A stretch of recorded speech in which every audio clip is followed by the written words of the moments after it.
Break के बाद एक बार फिर से आप सभी का स्वागत है। बढ़ते हैं आगे। बीपीएससी टीआरई 3 पेपर लीक मामले में उज्जैन से गिरफ्तार सभी आरोपी को रिमांड पर लेने की तैयारी है ईओयू की टीम की।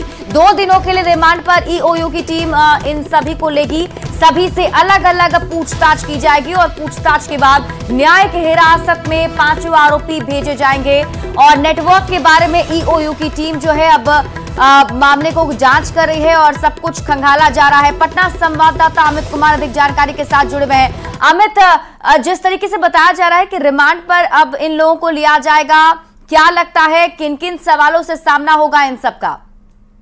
देखिए, सबसे अहम बात है कि ईओयू जो है पहली बार इन सभी को रिमांड पे लेगी। कुछ ही दिन पहले इन सभी की गिरफ्तारी उज्जैन से हुई थी और वहां पे ट्रांजिट रिमांड पे लेकर के पटना पहुंची थी ईओयू की टीम। परसों इन लोगों को पेश किया गया था पटना के निचली अदालत में और फिर वहां से इन्हें न्यायिक हिरासत में जेल भेज दिया गया था।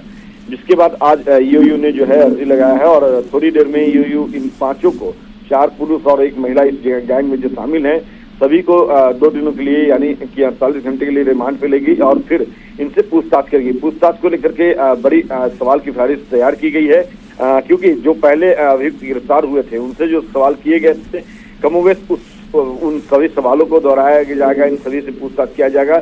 उसके साथ साथ उन लोगों ने जो खुलासा किया उसके ऊपर भी सवाल तैयार किए गए हैं। तो कुल मिलाकर के कह सकते हैं कि पिछले अभियुक्त जो गिरफ्तार हुए थे रिमांड पे जब उनसे पूछताछ हुई थी, उनसे बड़ी सवालों की फहरिस्त जो है इन लोगों के सामने रखी जाएगी और एक एक करके अलग अलग पूछताछ किया जाएगा। पूछताछ में जो बातें ये लोग बताएंगे उसके आधार पर आगे की कार्रवाई जो है वो ईओयू सुनिश्चित करेगी। लेकिन सबसे बड़ी बात है कि इन सभी की तलाश जो है ईओयू को काफी दिनों से थी, जब से ये मामला सामने आया। और जो 2 अभियुक्त गिरफ्तार हुए थे पटना और नालंदा के जो अभियुक्त थे, उन लोगों ने बताया था इन 5 के संदर्भ में कि ये लोग भी शामिल है और इन्हीं लोगों के सूत्रधार थे पूरे बीपीएससी पेपर लीक। अभी तब तक के पूछताछ में क्या कुछ बड़ी बातें सामने आ पाई?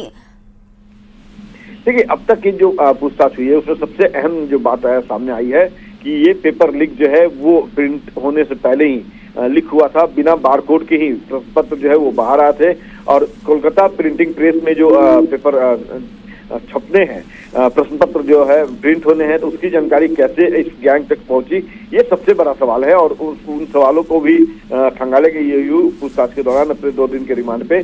और उसके साथ साथ जैसा हमने पहले बताया कि जो पूर्व के अभियुक्त जो पूछताछ हुए थे जिनसे रिमांड पे, उन लोगों ने जो खुलासे किए हैं उनसे संबंधित सवाल और जो अनुसंधान है उससे जुड़े हुए बातें जो है उसी से रिलेटेड जो है सवाल किए जाएंगे। अमित, आप इस बड़ी खबर पर नजर बनाए रखें, वापस भी आपसे अपडेट लेंगे। बहुत बहुत शुक्रिया तमाम